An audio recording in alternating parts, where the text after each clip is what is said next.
Olá, eu sou Ícaro Sampaio, eu sou editor-chefe do site Endocrino Papers e estou aqui hoje para a nossa atualização semanal. A gente vai fazer aqui um resumo do que foi comentado de mais importante aqui no Endocrino Papers ao longo da última semana.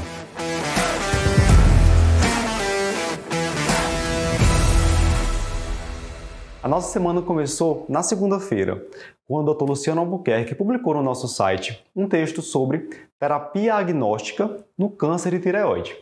Esse termo, terapia agnóstica, a princípio causa um pouco de estranheza, mas se refere a uma abordagem que é direcionada a alterações moleculares, de forma independente do tecido no qual uma neoplasia teve origem.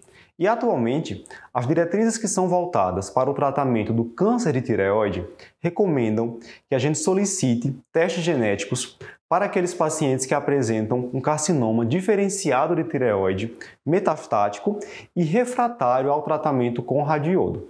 A ideia seria identificar alterações genéticas que possam ser alvo de terapias direcionadas, como, por exemplo, mutações do gene BRAF ou ainda rearranjos do RET. A gente tem como exemplo o selpercatinib, que é uma terapia-alvo direcionada para rearranjos do RET e pode aí ser uma ótima ferramenta para a abordagem de pacientes com carcinoma diferenciado de tireoide que apresentam esse tipo de alteração genética. Então vale a pena ir lá conferir esse texto para entender com mais detalhes esse tipo de abordagem. Na terça-feira, a gente publicou o nosso podcast, que aí foi direcionado para a galera que fez a prova do TIM agora em 2022. Não passei na prova do TIM e agora? Eu estava nesse podcast com o Eric e a gente deu várias dicas do que fazer agora nesse momento que bate realmente um desânimo aí. O pessoal até costuma questionar um pouco sua capacidade técnica como endocrinologista quando não consegue essa aprovação, mas existem formas aí de você conseguir superar esse momento e se reorganizar para conseguir a aprovação no próximo ano, e a gente fala sobre isso lá no podcast. Ainda na terça-feira, eu publiquei no site um comentário, um post sobre eventos biliares, doenças biliares como colelitíase, colecistite, em pacientes que estão em uso de agonistas do receptor de GLP-1. Tradicionalmente, nos grandes estudos que são utilizados agonistas de receptor do GLP-1, a gente observa um maior índice de eventos adversos gastrointestinais. Vamos citar aí náuseas, vômitos, diarreia, constipação, dispepsia, mas também são relatados eventos biliares, como colelitíase e colecistite.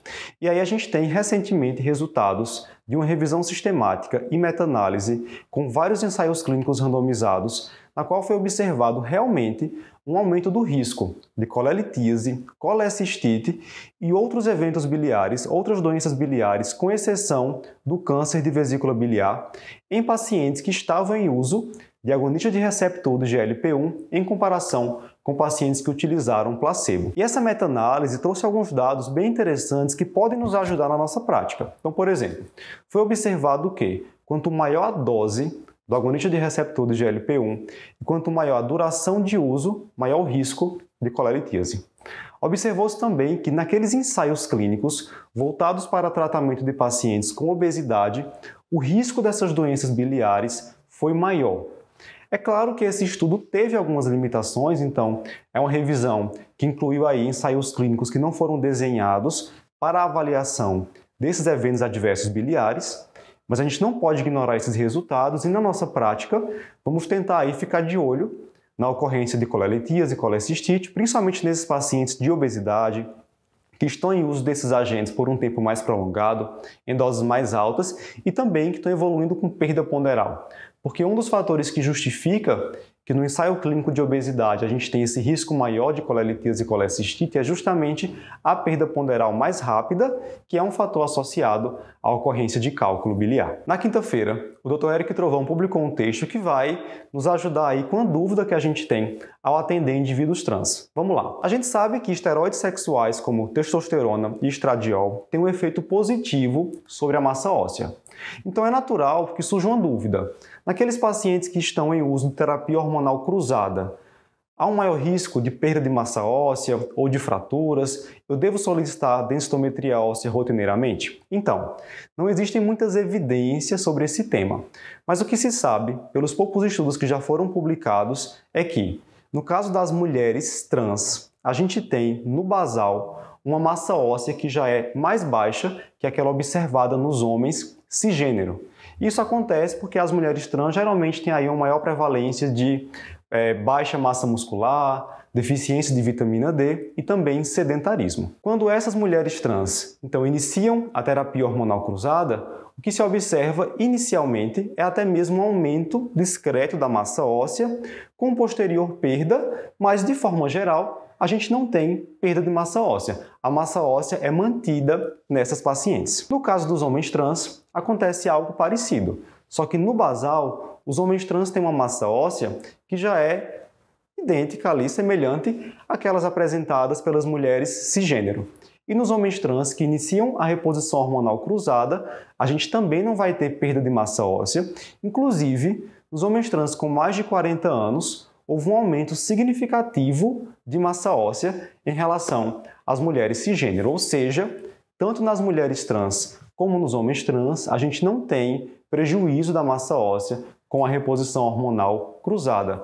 Por isso que a gente não deve solicitar densitometria rotineiramente, não é essa a recomendação. E aí, quando é que a gente vai ter que solicitar a densitometria?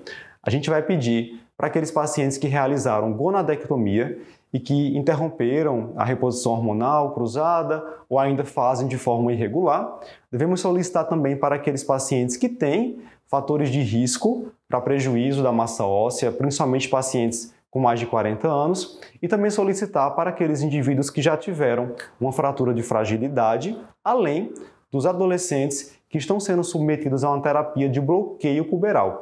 E nesse caso é mais porque se sabe muito pouco ainda sobre a forma como a massa óssea se comporta nesse contexto de bloqueio puberal, e aí há um receio de que ocorra um prejuízo da massa óssea nesses indivíduos.